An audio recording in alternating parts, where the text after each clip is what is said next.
नमस्कार जय जगन्नाथ। कौन सी काम करुँच सबकि ठीक अच्छी बारंबार फेलुअर होती जदि फेलुअर होती तेज चिंता करतुनि आज मु जो उपाय कहूँ करंतु यह उपायटी शुक्रवार किंबा बुधवार करें बुध कि शुक्र ये दुईटी बार करें शुक्ल पक्षर करें गुरुपुष्या जोगर करें शनि पुष्या जोगर करें रवि पुष्या जोगर करें एक शंख आणवे दक्षिणावर्ती शंख एवं एक अस्तपत्र आणवे ता सहित आपण रंगायित चाउल केसर रंग होइतबा चाउल को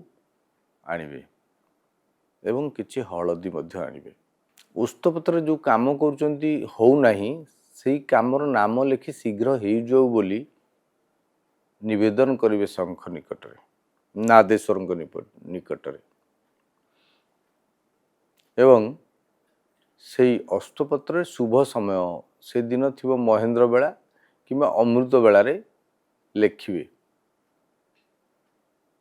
कामटीर ना कौन काम करने चाहूँगी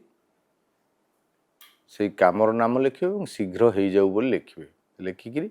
अस्तपत्र को भांगिक दक्षिणावर्ती शंख भितर पूरेकी शंख भितर रंगायित चाउल केसर रे जो आगुरी रंग करी अखंडित अरुआ चाउल रखी भरवे एवं तापर हलदी भरवे भरिकी शंख को ओल्टेकरी एक थाली उपरे रखिदेवे शंख जिते रखती सब ऊपर मुहाई थाए पानी जो रखा जाए ऊपर को थाए यहाँ ओल्टेक तल मुहा रखिदेवे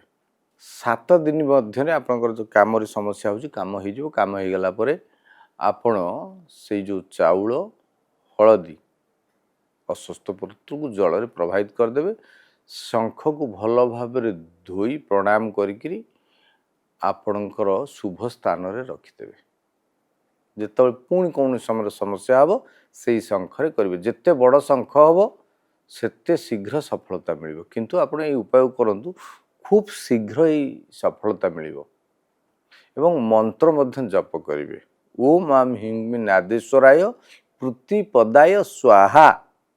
ओम आम हिंग नादेश्वराय प्रतिपदाय स्वाहा यही मंत्र को 108 थर मध्य जप करके रखिए जे पर्यंत आपनकर काम है ना यही मंत्र को जप करेंगे 7 दिन करेंगे 7 दिन भितर आपनकर कौन काम जदि समस्या आसूची व्याघात आसूची से सफलता विवाह विफल होवाह तारीख हबार विलंब हो विवाह विलंब हो उपाय करें 7 दिन भितर हो किंतु अଯଥା अत्याधिक लाभपाई उपाय करूँ जदि समस्या हो तेज करूँ निश्चय सफलतार सहित आप आग को बढ़े। जय जगन्नाथ।